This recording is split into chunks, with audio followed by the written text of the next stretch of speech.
Hello students, today we will start another new topic, that is drugs used in myasthenia gravis and glaucoma. So let's start the video. तो बात कर लेते हैं myasthenia gravis की। Myasthenia gravis क्या होता है? माइस्थीनिया ग्रेविस एक ऐसी डिजीज है जो कि आपकी ऑटो इम्यून डिसऑर्डर कहलाती है। मतलब आपका इम्यून सिस्टम ही माइस्थीनिया ग्रेविस को कॉज करता है आपकी बॉडी के अंदर। अब ये होता कैसे है इसको देख लेते हैं। Myasthenia gravis is an autoimmune disorder in which antibodies are produced at neuromuscular junction against the neuromuscular receptor. So it result in decrease the number of neuromuscular receptors.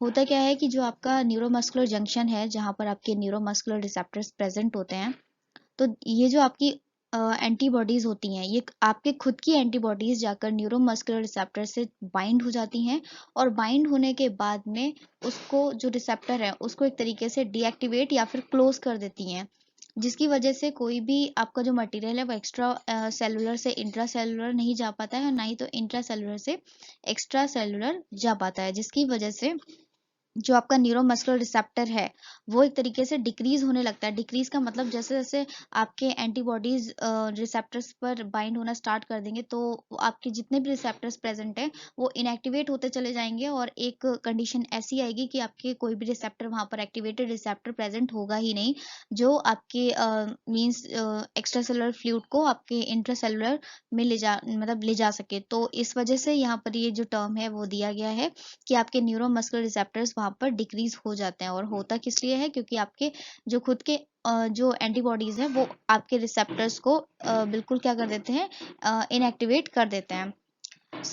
It is a very हम कह सकते हैं कि जो myasthenia gravis होता है जिन patients में होता है तो वो क्या करते हैं, दे शो सीवियर मस्कुलर वीकनेस। उनकी मसल्स में बहुत ज़्यादा वीकनेस आ जाती है और ये वीकनेस ऐसी होती है कि जो उनके मसल्स होते हैं इवन वो अपनी जगह से मैं कह सकती हूँ कि वो थोड़ा सा लूज होने की वजह से हल्का सा क्या हो जाते हैं, वो अपनी जगह पर स्ट्रिक्ट नहीं रह पाते हैं। तो इसकी वजह से बहुत ज़्यादा ही ये देखा जाता है कि मोस्टली फेस जो है वो फेस ज़्यादा अफेक्ट रहता है माइस्थीनिया ग्रेविस के अंदर।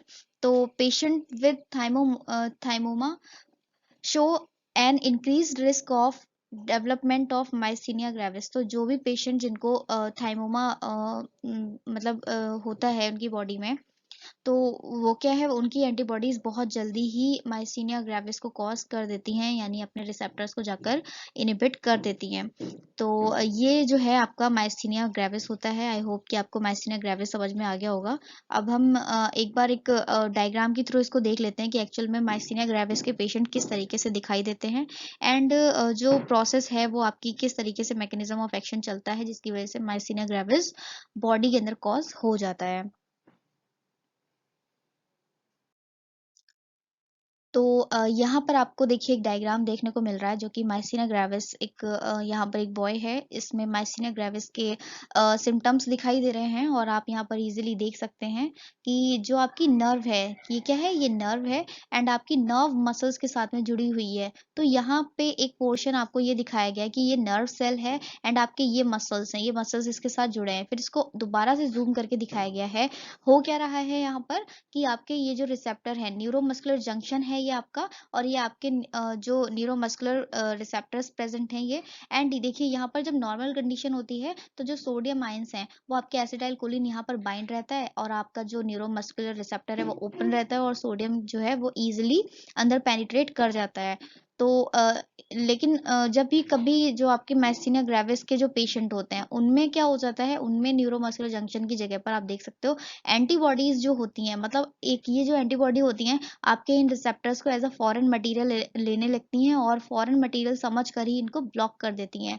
जब ये यहाँ पर स्टक हो जाती हैं, बाइंड हो जाती हैं, तो ये जो आपके रिसेप्टर हैं ये क्लोज हो जाते हैं और हम कह सकते हैं कि ये पूरी तरीके से इनहिबिट हो जाते हैं और यहाँ पर ना ही तो आपका एसिटाइल कोलिन आकर बाइंड हो पाता है और ना ही तो यहाँ से कोई भी सोडियम आयन जो है वो यहाँ आपके इंटरसेलुलर फ्लूइड में जा पाता है, जिसकी वजह से जो मसल है वो मसल मतलब वीकनेस होने लगती है।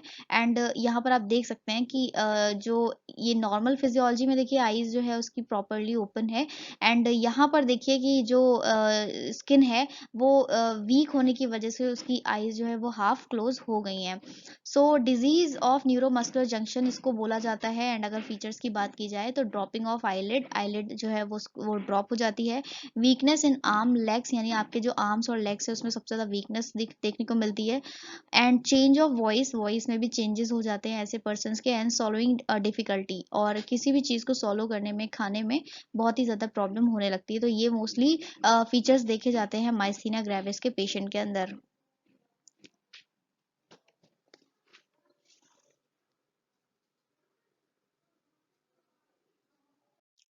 नाउ नेक्स्ट हम देख लेते हैं कि जो माइस्थीनिया ग्रेविस के पेशेंट होते हैं उनको डायग्नोस कैसे किया जाता है। तो कुछ तो साइन एंड सिम्टम्स को देख के हम पता लगा लेते हैं कि जो माइस्थीनिया ग्रेविस मतलब उस पर्सन के अंदर है या फिर नहीं है। तो ये बहुत ही कॉमन से साइन एंड सिम्टम्स हैं। लाइक हम अगर बात करें कि वीकनेस ऑफ च्यूइंग, मतलब किसी भी चीज़ को खाने में वीकनेस होना, या सोलोइंग मतलब आप कुछ खा रहे हैं तो उसको खाने में मतलब ईसोफेगस में ले जाने में आपको डिफ़िकल्टी होना, मसल वीकनेस हो जाती है।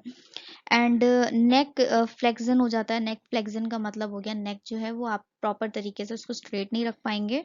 एंड ट्रंक मसल्स वीकनेस हो जाती है। Respiratory system with respiratory failure. And कई और भी मींस वीकनेस अलग अलग जगह मतलब आपके एरियाज में आपको वीकनेस फील होगी। और सबसे ज़्यादा माइस्थीनिया ग्रेविस के जो पेशेंट होते हैं उनको देखा जाता है कि जो आईज है उनकी, या फिर जो उनके मसल्स हैं वो ड्रॉप होने लगते हैं। मतलब कि उनकी आईज, आईलिड जो है वो ड्रॉपिंग होने लगता है। एंड कुछ इस तरीके के जो सिम्टम्स हैं वो देखे जाते हैं, जिसकी वजह से डॉक्टर्स इजीली डायग्नोस कर पाते हैं कि उस पर्सन को माइस्थीनिया ग्रेविस है या फिर नहीं है। नेक्स्ट हम बात करते हैं एड्रोफोनियम टेस्ट। एड्रोफोनियम टेस्ट में क्या होता है कि जो डॉक्टर है वो ये डायग्नोस करता है कि आप मतलब कोई भी पर्सन है वो अफेक्ट हो रखा है माइस्थीनिया ग्रेविस से, या फिर कोई अदर मस्कुलर डिस्ट्रॉफी है उसकी बॉडी के अंदर। तो उसमें वो एड्रोफोनियम एक ड्रग होती है जिसको वो 2 से 10 mg उसको एडमिनिस्टर करवाता है। एंड अगर जो भी पर्सन है उसको माइस्थीनिया ग्रेविस है तो उसको बहुत जल्दी ही रैपिड इम्प्रूवमेंट देखने को मिल जाएंगे कि जो उसकी आईलिड है, ड्रॉपिंग आईलिड है, वो थोड़ा सा ठीक होना स्टार्ट हो जाएगी। फ्लेक्सन जो उसकी नेक है वो थोड़ा सा ठीक होना स्टार्ट हो जाएगी। तो अगर इम्प्रूवमेंट हो रहा है दैट मीन्स कि जो एंटीबॉडीज है वो वहाँ से रिमूव होके एंड जो ड्रग है उसने वहाँ से उसको हटा दिया। तो माइस्थीनिया ग्रेविस की वजह से ही ऐसा हो रहा था। तो हमें इजीली पता चल जाएगा कि वो माइस्थीनिया ग्रेविस जो है पर्सन उसको वो अफेक्टेड है या नहीं है। और अगर वीकनेस जो है वो आपकी नहीं जा रही है, इम्प्रूवमेंट नहीं हो रहा है किसी भी तरीके का, तो दैट मीन्स कि उसको कोई अदर मसल जो है वो डिस्ट्रॉफीज हो रखी हैं बॉडी के अंदर। नेक्स्ट हम बात करेंगे एंटीबॉडी टेस्ट। तो एंटीबॉडी टेस्ट के अंदर क्या किया जाता है कि वहाँ पर आपके न्यूरोमस्कुलर रिसेप्टर्स जहाँ पर प्रेजेंट होते हैं तो वहाँ पर हम चेक करते हैं कि सर्कुलेटिंग एंटीबॉडीज़ किस तरीके की हैं। तो वहाँ की एंटीबॉडीज़ को निकाल कर हम चेक करते हैं कि वो एंटीबॉडीज़ किस तरीके की हैं और वो एफिनिटी शो कर रही हैं न्यूरोमस्कुलर रिसेप्टर्स के लिए या फिर नहीं।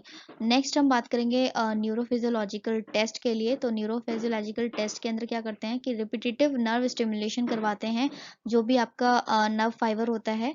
एंड उसको हम इलेक्ट्रोमायोग्राफी के थ्रू हम स्टिमुलेट कराते हैं। एंड चेक करते हैं कि जो आपकी नर्व है वो नर्व स्टिमुलेट हो पा रही है या नहीं हो पा रही है। तो ये सारे के सारे डायग्नोसिस टेस्ट किए जाते हैं माइस्थीनिया ग्रेविस पर्सन को डिटेक्ट करने के लिए। नाउ नेक्स्ट हम ड्रग्स की बात कर लेते हैं, कौन कौन सी ड्रग्स को यूज़ किया जाता है माइस्थीनिया ग्रेविस को ट्रीट करने के लिए। So modulation of neuromuscular transmission, यानी कि न्यूरोमस्कुलर ट्रांसमिशन को मॉड्यूलेट करने वाली drugs like the neuromuscular transmission is modulated by administration of anticholinesterase such as pyridostigmine bromide and neostigmine bromide. यानी ये ऐसी 2 ड्रग्स हैं जो आपकी न्यूरोमस्कुलर ट्रांसमिशन को मॉड्यूलेट कर सकती हैं। नेक्स्ट है इम्यूनोमॉड्यूलेशन, यानी कि आपके इम्यून को इम्यून जो है सिस्टम उसको मॉड्यूलेट करने के लिए जो ड्रग्स को यूज़ किया जाता है, लाइक आपके एंटीकोलिनेस्टरेज जो रिसेप्टर को रिमूव करने वाली ड्रग्स हो जाती हैं, या आपके डाउन रेगुलेशन मतलब आपका जो ग्लोब्यूलिन है, इम्यून ग्लोब्यूलिन है, उसको डाउन उसको कम करने के लिए कुछ ड्रग्स को यूज़ किया जाता है।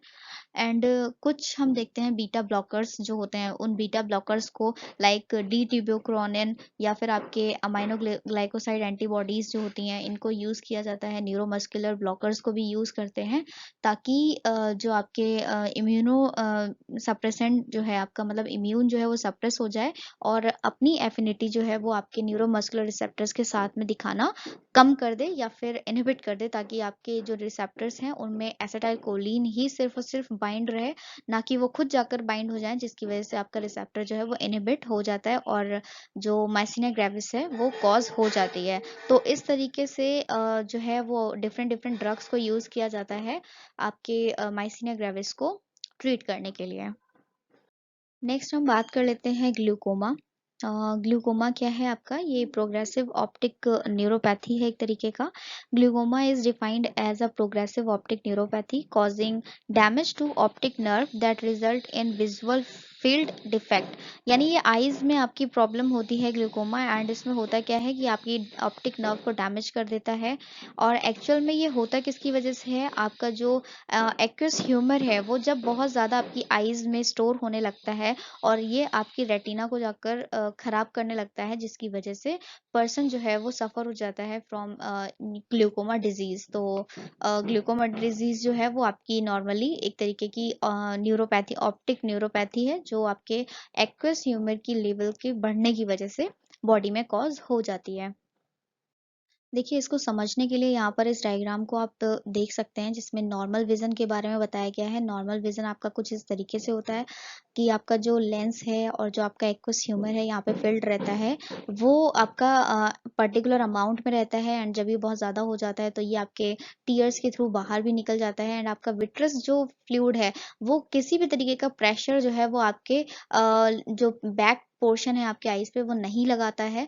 लेकिन यहाँ ग्लूकोमा में देखिए आप कि जो आपका एक्वस ह्यूमर है वो बहुत ज़्यादा बिल्डअप होने लगता है, एंड बिल्डअप होने की वजह से यहाँ पर देखिए जो फ्लूइड है वो आपका रिटेन होने लगता है, एंड यहाँ पर अंदर की तरफ प्रेशर जो है आपके आईज में वो बहुत ज़्यादा ही होने लगता है, जिसकी वजह से नर्व जो है आपके ऑप्टिक नर्व वो डैमेज होने लगती हैं, एंड पर्सन जो है उसको ग्लूकोमा हो जाता है। तो आई होप कि आपको यहाँ पर समझ में आ गया होगा कि normal vision and glaucoma vision में क्या डिफरेंस होता है।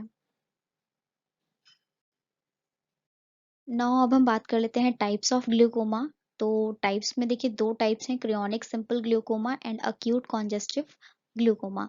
क्रियोनिक सिंपल ग्लूकोमा यानी it is genetic disorder and characterized by the gradual increase in the intra ocular pressure. जो मैंने अभी आपको बताया था कि क्रियोनिक के अंदर क्या होगा कि आपका प्रेशर जो है intra ocular pressure vitreous fluid का वो बहुत ज़्यादा बढ़ जाएगा, जिसकी वजह से आपकी जो रेटिना है और आपका जो ऑप्टिक नर्व है वो बैडली डैमेज होने लगता है, जिसकी वजह से हम इसको क्रियोनिक सिंपल ग्लूकोमा बोलते हैं। नेक्स्ट आता है अक्यूट में। अक्यूट में क्या होता है, it is generally seen in the patient having a shallow anterior chamber and narrow iridocorneal angle. जो इरिडो कॉर्नियल एंगल कहाँ हो गया, जहाँ पर आपका विट्र जो आपका एक्वस ह्यूमर फ्लूइड है वो आपका जहाँ से आया, मतलब जहाँ से हमारे टीयर्स बाहर आते हैं, that angle is known as iridocorneal angle, and who use mydriatic eye drops bringing about dilation of the pupil,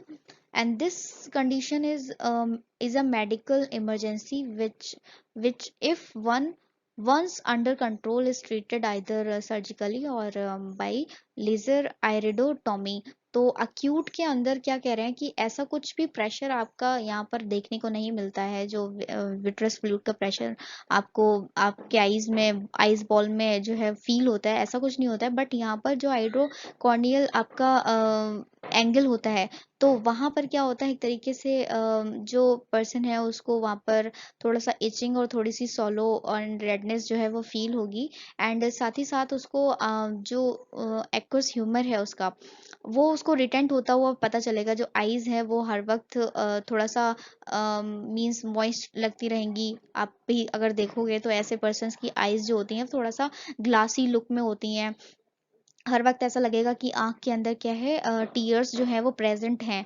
तो ऐसी कंडीशन के अंदर जो है अक्यूट कॉन्जेस्टिव ग्लूकोमा जो है उसको हम बोल सकते हैं, क्योंकि इसके अंदर किसी भी तरीके का प्रेशर अंदर फील नहीं हो रहा है, ना ही तो ये रेटिना को अभी कॉज कर रहा है। तो जो इसकी स्टेज होती है वो अक्यूट स्टेज हो गई। एंड जब ये प्रेशर को कॉज करने लगता है एंड आपका जो रेटिना है वो भी बैडली अफेक्ट होने लगता है और आपकी जो ऑप्टिक नर्व है वो भी डैमेज होने लगती है, तब ये जो कंडीशन है वो आपकी क्रियोनिक कंडीशन के अंदर आ जाती है। नाउ हम पढ़ लेते हैं drugs which are use for the treatment of the glaucoma. तो सबसे पहले हम बात करेंगे ऑस्मोटिक एजेंट्स की। तो ऑस्मेटिक एजेंट्स क्या हैं? ये लाइक आपके मैनिटॉल हो गया या ग्लिसरॉल, ये सब आपके ऑस्मोटिक एजेंट्स होते हैं। एंड ये आपके ग्लूकोमा को ट्रीट करते हैं by the reducing of the intraocular pressure. जो आपका इंट्राओक्यूलर प्रेशर है उसको कम करके आपके ग्लूकोमा को ट्रीट करते हैं। एंड अगर इन्फ्यूज़न, आईवी इन्फ्यूज़न की बात की जाए तो इसकी डोज 1.5 ग्राम पर केजी लिया जाता है। एंड अगर हम इसकी बात करते हैं ओरली तो ये 1.5 केजी 1.5 ग्राम पर केजी रहता है। यानी कि इसका जो हम कह सकते हैं कि इन्फ्यूज़न है वो आईवी में अगर आप ले रहे हैं तो, और आपका जो ओरली है वो ऑलमोस्ट क्या है आपका सेम ही देखने को मिलता है, ठीक है। लेकिन आईवी जो है वो आपको ज़्यादा जल्दी इफेक्ट करेगा, क्योंकि आपको पता ही है कि जो आईवी इन्फ्यूज़न होता है वो हमेशा सिस्टमिक सर्कुलेशन में जाता है एंड वो इफेक्ट जल्दी करता है। सो ये तो हो गए आपके ऑस्मोटिक एजेंट्स। नेक्स्ट हम बात करते हैं carbonic anhydrase inhibitors like acetazolamide और ब्रिंजोलामाइड। ये सब क्या हैं आपके? ये कार्बोनिक एनहाइड्रेज इनहिबिटर्स हैं एंड ये क्या कर रहे हैं? They act to reduce the intraocular pressure by decreasing the formation of aqueous humour. यानी आपका जो एक्वस ह्यूमर बॉडी में बन रहा है, मतलब आपकी आईज में जो बन रहा है उसी को कम कर देते हैं, जिसकी वजह से किसी भी तरीके का प्रेशर आपकी विट्रस फ्लूइड में, जो मतलब आपकी आईज में बैक आपकी आईज का जो पोर्शन है उसमें किसी भी तरीके का प्रेशर बनना, मतलब बनना बंद हो जाता है। तो जिसकी वजह से ये क्या है आपका एज अ ट्रीटमेंट ही यहाँ पर यूज हो रहा है। सो नेक्स्ट हम बात करते हैं बीटा एड्रेनर्जिक ब्लॉकर्स की, जिसमें हम टिमोलॉल एंड बीटाक्सोलॉल की बात करेंगे। तो ये क्या है? ये आपके एक तरीके से एड्रेनर्जिक ब्लॉकर्स हैं जो कि आपके बीटा रिसेप्टर्स को ब्लॉक करने का काम करते हैं। And it lack properties of a partial agonist और अ लोकल एनेस्थेटिक। लेकिन इनके अंदर लोकल एनेस्थेटिक या फिर पार्शियल एगोनिस्ट की प्रॉपर्टी नहीं होती है।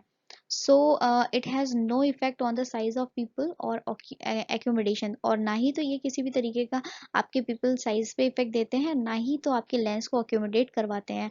It action last for a longer duration, और ये काफ़ी लॉन्ग ड्यूरेशन के लिए यूज़ किया जाता है एंड ईजिली टॉरेबल होता है ये, और पूरी तरीके से safe and very effective drug होती है ये। एंड अगर हम बात करते हैं प्रोस्टाग्लैंडिन्स, तो प्रोस्टाग्लैंडिन्स क्या करते हैं? They for the initial treatment of the open angle glaucoma, topical prostaglandins like latanoprost and bimatoprost, ये सब आपके क्या है? एक तरीके से प्रोस्टाग्लैंडिन्स हैं जिनको यूज किया जाता है। These agents have longer duration of action, high efficacy and low independence incidence of systemic toxicity. तो किसी भी तरीके की इनकी टॉक्सिसिटी इतनी ज़्यादा नहीं होती है, वो लो ही रहती है, लेकिन एफिकेसी इनकी हाई रहेगी, मतलब बहुत अच्छी तरीके से ये अपना काम करेंगे वहाँ पर। And these agents are also good in treating acute congestive glaucoma. Chronic के साथ साथ आपके अक्यूट कॉन्जेस्टिव ग्लूकोमा को भी ट्रीट करने में ये वेरी हेल्पफुल रहते हैं। तो ये आपका इस तरीके से प्रोस्टाग्लैंडिन्स भी आपके एज अ ट्रीटमेंट ड्रग्स में इंक्लूड रहते हैं। नेक्स्ट हम बात करते हैं माइटोटिक्स। माइटोटिक्स क्या है? लाइक पीलोकार्पिन। पीलोकार्पिन भी क्या कर रहा है? एक तरीके से आपका ये टर्शरी अमाइन होता है जो कि माइटोटिक एजेंट है, एंड इसको हम टॉपिकली एडमिनिस्टर करवाते हैं जो आपकी कॉर्निया में अच्छे से एब्जॉर्ब हो जाता है। And it decrease the intraocular pressure by decreasing the drainage of the aqueous humour. यानी जो आपका एक्वस ह्यूमर ड्रेन होकर आपके विट्रस फ्लूइड में चला जा रहा था, मतलब आपके पीछे वाली आईज के बॉल में, तो उसको ड्रेन करना ही बंद करा देता है। तो आपके आईज में से जितना भी ह्यूमर है वो क्या हो जाता है? वो आईज के थ्रू, मतलब आपके टीयर्स के थ्रू बाहर निकल जाएगा, बट वापस से अपनी आंख के अंदर वापस नहीं जाएगा। तो एक तरीके से यहाँ पे भी क्या है? प्रेशर कम हो रहा है ना, तो ये ट्रीटमेंट की तरह यूज हो रहा है। इसी तरीके से आपका आता है अल्फा एड्रेनर्जिक एगोनिस्ट। ये क्या है? ये आपके ऐसे बहुत ज़्यादा इंपॉर्टेंट एग्जाम्पल यहाँ पर दे रखे हैं जो कि क्या करते हैं? ट्रीटमेंट में यूज़ किए जाते हैं ग्लूकोमा में। एंड ये क्या करते हैं? आपके अल्फा 2 एगोनिस्ट जो है वो रिड्यूस करता है फॉर्मेशन ऑफ एक्वस ह्यूमर, आपके एक्वस ह्यूमर को फॉर्म होने से रोक देता है। और ये एक तरीके से हम कह सकते हैं कि काफ़ी सेफ ड्रग होती हैं एंड अपना इफ़ेक्ट जो है बहुत अच्छे से दिखाती हैं, बिकॉज़ इनका एक और एडवांटेजेस ये है कि ये ब्लड ब्रेन बैरियर को क्रॉस नहीं करती हैं, तो किसी भी तरीके के ब्रेन में किसी भी तरीके के साइड इफ़ेक्ट को नहीं शो करती हैं। तो ये तो हो गई आपके ड्रग्स की बात, जो कि आपके ग्लूकोमा में एक तरीके से ट्रीटमेंट की तरह यूज़ किए जाते हैं। Okay, students, I hope you understood very well today's topic. So, prepare your notebook for further detailed content. Thank you.